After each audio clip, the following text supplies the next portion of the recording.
Halo semuanya. Balik lagi with Potret, podcast with RD. Nah teman-teman, sekarang kita udah berada di episode 4 nih. Kemarin kan kita sudah nih berdiskusi mengenai Danantara, perang dagang, dan juga permasalahan korupsi di negara kita. Nah, ada topik yang tidak kalah menarik juga, yakni mengenai KRIS. Bener banget nih, KRIS ini sistem pembayaran asli Indonesia yang berhasil bikin Amerika itu baper hingga ngadu ke WTO. Dibilangnya nggak adil, dibilangnya tertutup. Masa dengan KRIS ini bisa bikin Amerika yang sebesar itu tuh sampai baper gitu. Jadi siap-siap nih, kita bakal ngupas tuntas kenapa KRIS bisa bikin Amerika segitunya. Dan apa sih dampaknya buat kita semua, dan apa sih dampaknya buat anak-anak yang nongkrong yang sering lupa bawa dompet. Betul banget. Sebelum kita membahas ini, berdiskusi lebih lanjut, kita di sini ingin memperkenalkan diri terlebih dahulu. Perkenalkan, saya Dava Pradipa dari Departemen Hubjar. Perkenalkan, aku Rashid Fahri Yori Putra dari Departemen Hubjar. Perkenalkan, aku Rabil Patli dari Departemen Litbang. Perkenalkan, aku Raihan dari Departemen Staf PSDM. Check this out. Nah, sebelum kita ngomongin kenapa nih Amerika bisa baper dengan adanya KRIS kita harus tahu dulu nih sebenarnya apa sih KRIS itu. Jadi KRIS itu adalah Quick Response Indonesian Standard, di mana KRIS ini berfungsi sebagai alat atau instrumen yang kita gunakan untuk melakukan pembayaran dengan satu integritas dengan satu alat yang kita gunakan. Jadi nggak perlu nih kita tanya bisa nggak Kak kita bayar via A, via B, via C gitu ya. Semua sudah terintegrasikan dengan satu layanan dari pemerintah yang diluncurkan oleh Bank Indonesia melalui KRIS itu tadi. Nah, sebelumnya dunia pembayaran itu agak sedikit chaos. Merchant harus nampilin banyak QR seperti GoPay sendiri, OVO sendiri, Dana sendiri. Ribet kan? Konsumen juga bingung nih. Nah, KRIS nyatiin semuanya itu jadi satu sistem standar. Gampangnya gini, kalian punya 5 remote TV yang beda-beda, ribet kan? Nah, KRIS itu kayak remote universal, semua bisa dikontrol melalui satu sistem standar, jadi lebih efisien kan? Aku tambahin dikit nih ya, KRIS itu bukan soal kemudahan, tetapi juga bagian dari blueprint sistem pembayaran Indonesia 2025. Intinya, Bank Indonesia pengen punya sistem pembayaran yang aman, mudah, cepat, dan mudah dijangkau oleh semua orang. Bahkan, transaksi pembayaran digital melalui KRIS meningkat sebesar 169,1% secara tahunan, didukung oleh meningkatnya jumlah pengguna dan merchant. Nah, belum lagi buat di kuartal 1 2025 ini, pengguna KRIS itu udah sampai 56 lebih juta orang yang menggunakan. Dan juga untuk volume transaksinya sebesar 2,6 miliar rupiah. Dan dominasi pengguna KRIS ini didominasi oleh para pelaku UMKM seperti tukang cilok, tukang angkringan, tukang burjo.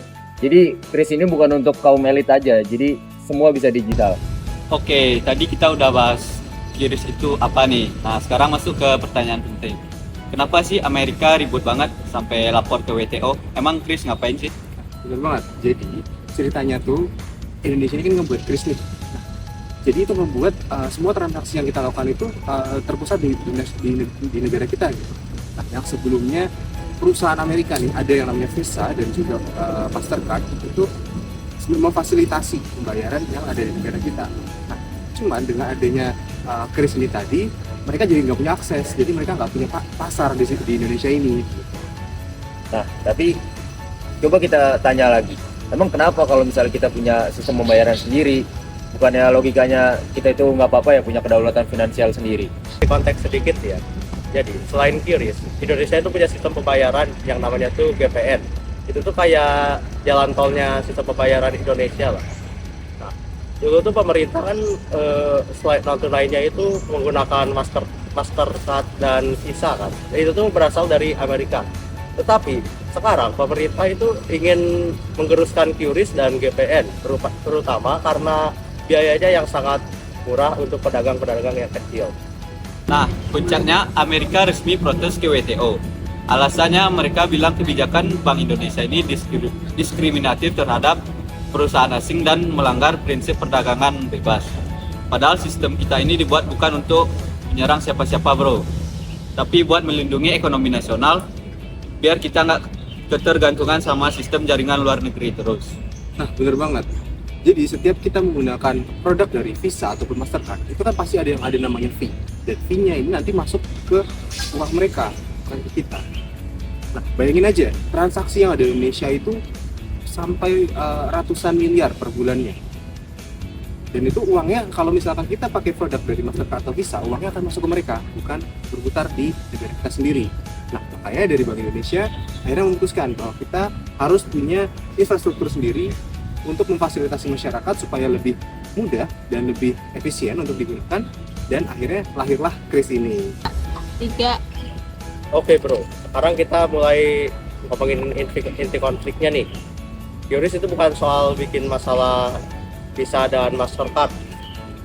Ini soal dua cara pandang dunia tentang nasionalisme ekonomi dengan liberalis pasar. Bener banget nih, kalau kita lihat sekarang BI ini lagi main di nasionalisme sektor digital. Jadi artinya BI ini mau kita punya kuasa sendiri terhadap ekonomi di negara kita. Sedangkan kalau di negara barat itu mereka lebih condong ke konsep liberalisme di mana akses itu harus terbuka kepada semuanya. Masalahnya, bebas di sini seringkali coba nguntungin mereka yang udah gede duluan. Ya kayak Visa dan Mastercard tadi, mereka udah kayak raksasa sejak lama.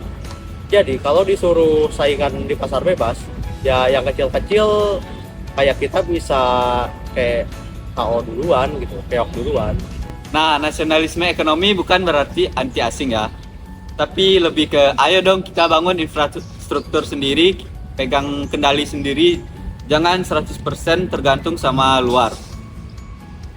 Coba kalian bayangin gini, kita punya tanah sendiri, kita nanam sendiri, kita panen sendiri, pas ngangkut hasil malah pakai truk negara lain dan bayar tol ke mereka. QRIS itu kita kayak beli truk dan bikin tol sendiri. Teman-teman tahu nggak sih? Sebenarnya India itu juga sudah punya nih Kris kayak kita, namanya UPI. Dan itu sebagai sistem pembayaran nasional mereka. Nah, saat mereka membuat UPI ini, mereka tuh tidak terlalu diganggu dari Amerika atau tidak dikomentari lah dari Amerika. Tapi kenapa pas giliran kita buat Kris itu kok sampai Amerika melakukan kita ke WTO, dianggaplah mengganggu kebebasan perdagangan dan sebagainya, dan dibilang juga anti persaingan. Nah, tapi gue akuin emang liberalisme itu emang bikin inovasi tumbuh, harga lebih murah, tapi itu bisa terjadi kalau misalkan levelnya udah setara, sedangkan Indonesia ini masih berproses di negara berkembang. Jadi itu sama aja kayak nyuruh timnas UPN sparring sama Barcelona, itu nggak sebanding gitu. Oke bro, kita kan udah ngobrolin banyak ya tentang sejarah QRIS, konflik sama Amerika, sampai perdebatan nasionalisme dan liberalisme. Tapi sekarang nih pertanyaan yang paling krusialnya adalah sebenarnya apa sih dampaknya ke kita?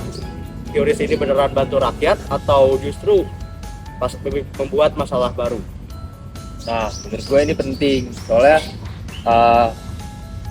kita tuh cuma tahu bayar keren gitu, pakai HP aja bayarnya, tapi kita tahu nggak sih efek jangka panjangnya apa? Ini tuh menguntungkan pihak mana gitu. Aku kasih gambaran dikit nih ya.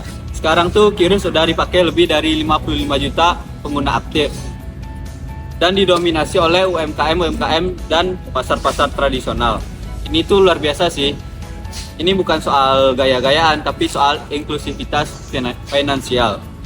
Dulu orang yang nggak punya rekening bank tuh susah banget buat dapetin bantuan dan ataupun kredit. Sekarang tinggal buka e-wallet, langsung bisa dapat transferan, BLT ataupun kredit pinjaman mikro. Dan dari sisi negara itu sangat-sangat membantu banget. Jadi kita secara keuangan tercatat itu lebih rapi, alur transaksi yang itu bisa dilacak dengan baik, pajak lebih jelas, subsidi juga bisa lebih tepat sasaran, dan yang paling kerasa itu lebih hemat biayanya daripada kita menggunakan produk dari Amerika, itu bisa ditekan.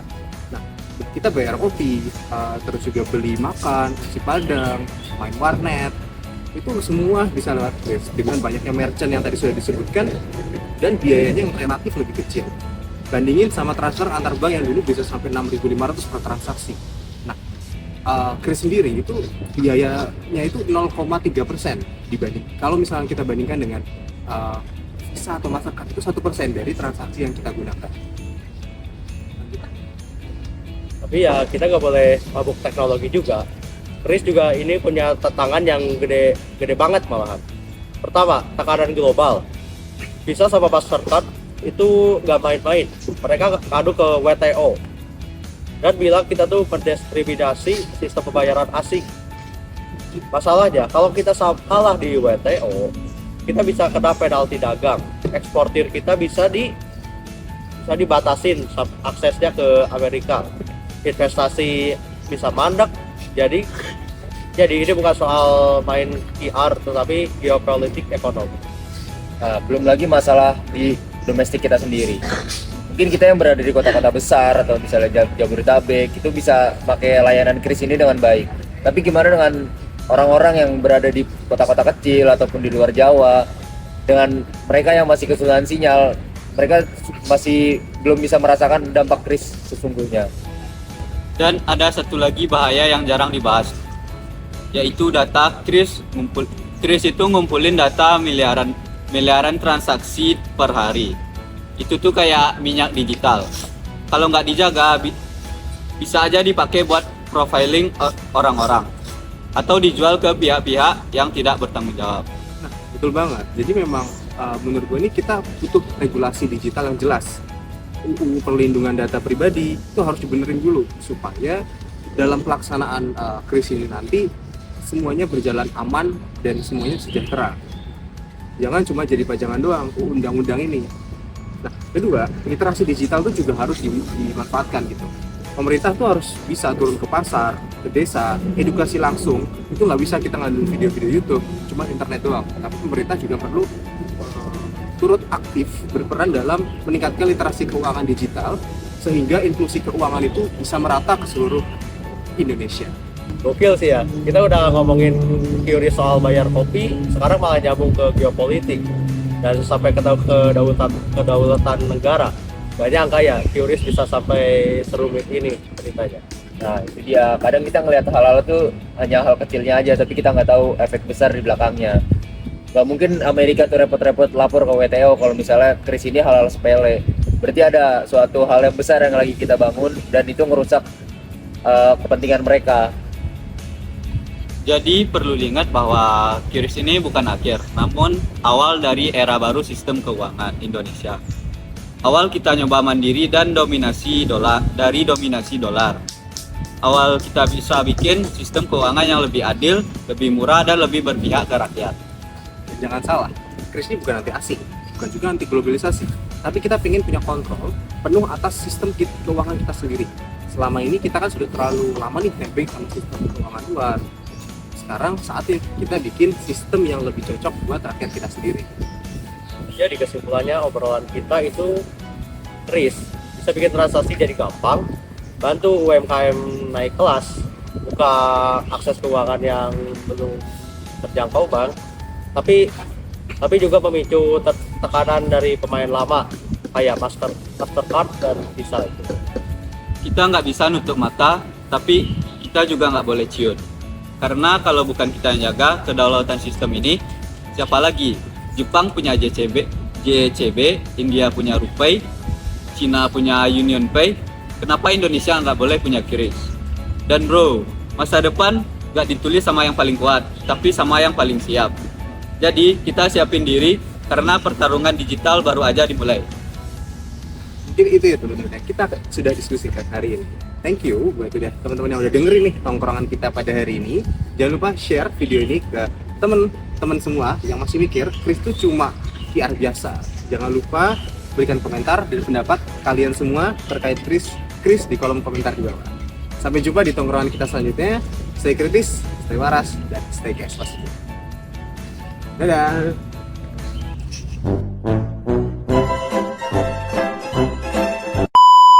Kris itu bukan kris ini. Tes!